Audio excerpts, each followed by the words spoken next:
तो किसान भाइयों, अभी यहाँ पर अदरक को इस तरीके से ट्रीट किया जा रहा है। जैसा कि आप देख रहे हैं कि इसमें हमने गोबर का घोल बनाया हुआ है और गोबर के घोल में हमने CM75 जो कि कार्बेंडाजिम प्लस मैनकोजेब आता है उसको भी डाल दिया है। और फिर गोबर से हम इस तरीके से अच्छे गोबर में भिगोकर उसको वहाँ पर रख रहे हैं। जैसे थोड़ा सा हल्का सा वो सूख जाता है, उसके बाद उधर सीडलिंग की जा रही है। तो अभी अदरक की बुआई इस तरीके से की जा रही है और इस तरीके से आप इसको ट्रीट कर सकते हैं।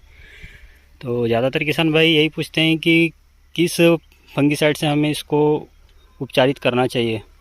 तो आप किसी भी फंगिसाइड का उपयोग कर सकते हैं, मैनकोजेब, मेटालेक्सिल या फिर कार्बेंडाजिम या फिर जो रिडोमिल आता है उससे। अभी आप देख सकते हैं कि अदरक में इस तरीके से जो अंकुर है वो निकलना शुरू हो गए हैं। जैसे कि इसको हम मिट्टी में लगाएंगे तो इसका जर्मिनेशन 20 से 25-30 दिन के बाद हो जाएगा।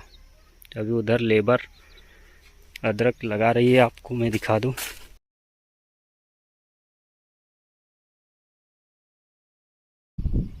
तो ज़्यादातर किसान भाइयों के सवाल आते हैं कि हमें कौन सी विधि से अदरक लगाना चाहिए, क्या फ्लड विधि से लगाना चाहिए या फिर हमें बेड विधि से लगाना चाहिए।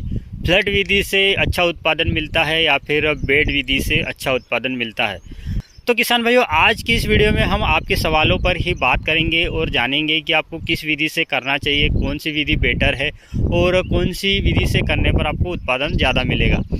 तो अभी आप देख रहे हैं कि यहाँ पर जो अदरक लगाया जाएगा उसको फ्लड विधि से लगाया जाएगा और उसको लगाने से पहले अभी खेत को भिगाया जा रहा है। अब खेत को भिगाना क्यों है वो मैंने आपको पहले बताया था, अभी भी बता देता हूँ कि इतने दिनों से जब धूप तेज़ गिर रही थी उससे क्या हुआ कि हमारे खेत की मिट्टी जो है वो गर्म हो चुकी है, खेत का तापमान काफ़ी ज़्यादा बढ़ चुका है।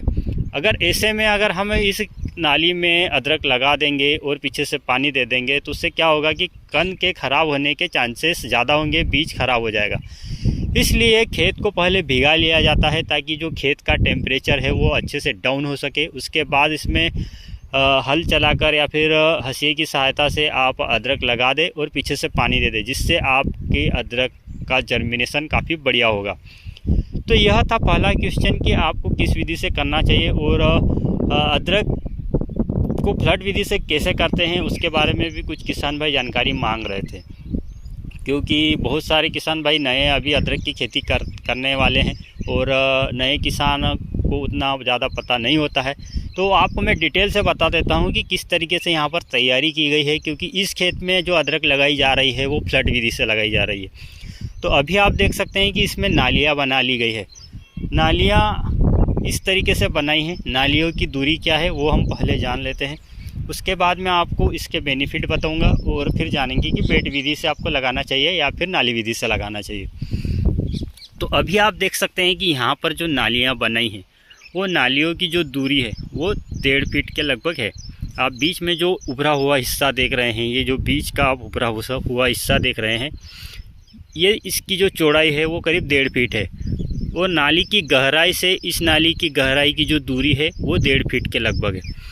तो इस तरीके से हम इसमें अदरक लगाएंगे इस नाली में, और इस नाली में अदरक जब लगाएंगे तो लाइन से लाइन की जो दूरी होगी वो 1.5 फीट के लगभग हो जाएगी और पौधे से पौधे की दूरी आपको 7 से 8 इंच के लगभग रखना है। तो इस तरीके से आपको अदरक लगाना है और फ्लड विधि से करने के लिए आपको इस तरीके से 1.5 फीट की दूरी से नालियाँ बना लेनी है। नालियों को बनाने के बाद आपको खेत को भिगा लेना है।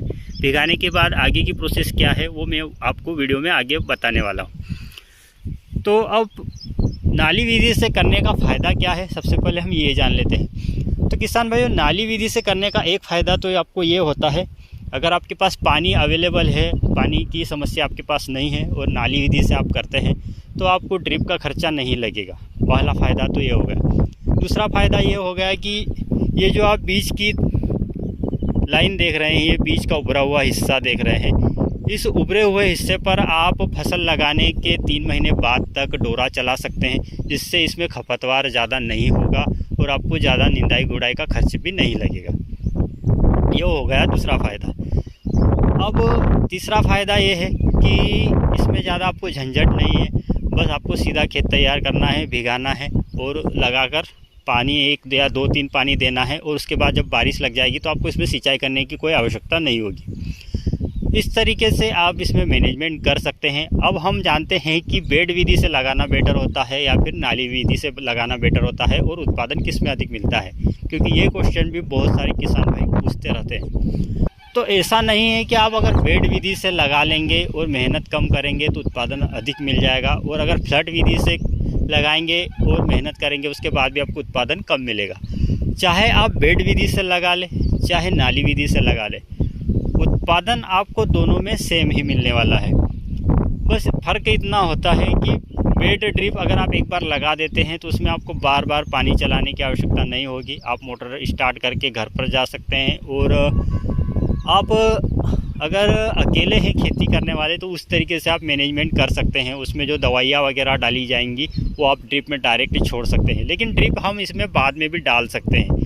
अभी इसमें ड्रिप लगाने की कोई आवश्यकता नहीं है, क्योंकि ना तो इसमें खाद लगाया जाएगा और ना ही किसी दवाई को इसके अंदर छोड़ना है। तो इसमें भी आप ड्रिप लगा सकते हैं, वो बाद में लगाएंगे, वो मैं आपको थोड़ा बता दूंगा आने वाले पार्ट में, आपको उसके बारे में जानकारी मिल जाएगी। तो ड्रिप आप चाहे तो इसमें भी लगा सकते हैं, ऐसा नहीं है कि इसमें नहीं लगा सकते।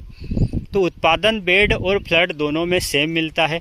बस आपको अगर आप फ्लड विधि से करते हैं तो आपका ड्रिप का खर्चा बच जाता है। और जो किसान भाइयों के पास पानी अवेलेबल है, मैं उनसे एक बात यही कहना चाहूँगा कि वो फ्लड विधि से ही करें, क्योंकि इसमें खपतवार कम होगा। बेड विधि में खपतवार ज़्यादा होता है। तो इस तरीके से आपको लगाना है। और जैसा आप देख रहे हैं कि हमने इस नालियों में पानी चला दिया है, इधर भी पानी चल चुका है। तो अभी जैसे ही पूरे खेत में पानी चल जाएगा, हम इसमें फिर अदरक की बुआई कर देंगे। आज जो तारीख है, आज 25 मई हो चुकी है। 25 मई को ये खेत भिगाया जा रहा है, और 1 तारीख के समथिंग हमारी अदरक, यानी कि जून की 1 तारीख के समथिंग हमारी अदरक खेत में लगकर कंप्लीट हो जाएगी। ज़्यादातर एक सवाल ये भी पूछा जाता है कि हमें कौन से समय में अदरक लगाना चाहिए ताकि उसका जर्मिनेशन अच्छे हो, और लगाने का सबसे सही समय क्या होता है। तो देखिए, 15 मई के बाद से आप इसको कभी भी लगा सकते हैं, ऐसा नहीं है। अगर आपके पास पानी नहीं है तो आप इस तरीके से नालियाँ वालियाँ बनाकर खेत को कंप्लीट कर दे, तैयारी करके छोड़ दे। जैसे ही ऊपर से पानी गिरेगा, बरसात शुरू होगी, बरसात होने के बाद आप फिर इसमें बुआई कर सकते हैं।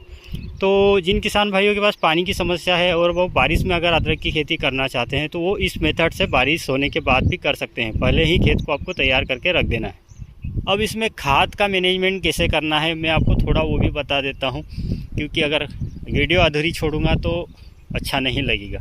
तो अभी इसमें हमने जो तैयारी की है, सबसे पहले तो खेत को 2 बार सिंगल डबल कल्टीवेटर करवा के अच्छे से इसकी जुताई करवा ली थी। प्लाव हमने नहीं करवाया है क्योंकि टाइम नहीं था। इस खेत में पहले मक्का की बुआई करी गई थी। मक्का की कटाई के बाद अभी आप देख सकते हैं कि मक्का के कुछ इस तरीके से आपको नीचे के जो डंठल होते हैं वो भी दिख जाएंगे। तो अभी इस खेत में मक्का पहले लगाई गई थी, इससे हमारे पास टाइम कम था, इसलिए हमने इसमें प्लाव नहीं करवाया। सिंगल डबल कल्टीवेटर करवा के इस खेत को छोड़ दिया गया था। करीब 1 महीना तक इसने धूप खाई है। उसके बाद हमने इसमें तीसरी बार कल्टीवेटर करवाया है। तीसरी बार कल्टीवेटर करवाने के बाद इसमें गोबर की खाद डाली गई है, और 1 एकड़ में आपको 5 से 6 ट्रॉली गोबर की खाद डालनी चाहिए, वो तो आपको पता ही होगा। तो गोबर की खाद डालने के बाद हमने इसमें फिर सिंगल डबल 2 बार लोटर भी करवाया है। लोटर करवाने के बाद इसमें नालियाँ डलवा ली है, जो कि 1.5 फीट के अंतराल से इसकी नालियाँ हैं। उसके बाद खेत को भिगाया जा रहा है। अब हम इसमें क्या करेंगे, इसको लगाने से पहले इसमें आप चाहे तो सिंगल सुपर फास्फेट SSP को छिड़क सकते हैं। उसके अलावा अभी आपको इसमें कोई खाद नहीं डालनी है। खाद कब डालनी है वो हम आपको आगे वाले वीडियो में पार्ट में आपको उसके बारे में जानकारी देते रहेंगे।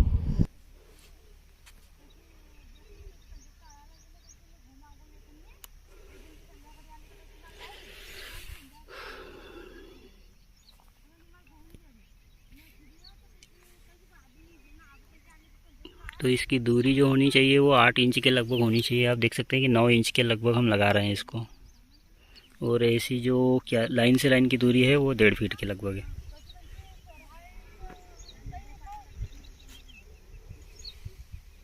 तो किसान भाइयों, अभी यहाँ तक की जो प्रोसेस हुई है वो मैंने आपको क्लियरली बता दी है। आगे की प्रोसेस क्या होगी वो भी मैं आपको बता दूंगा। चलिए मिलते हैं अगले वीडियो में, तब तक के लिए अलविदा। जय जवान जय किसान, धन्यवाद।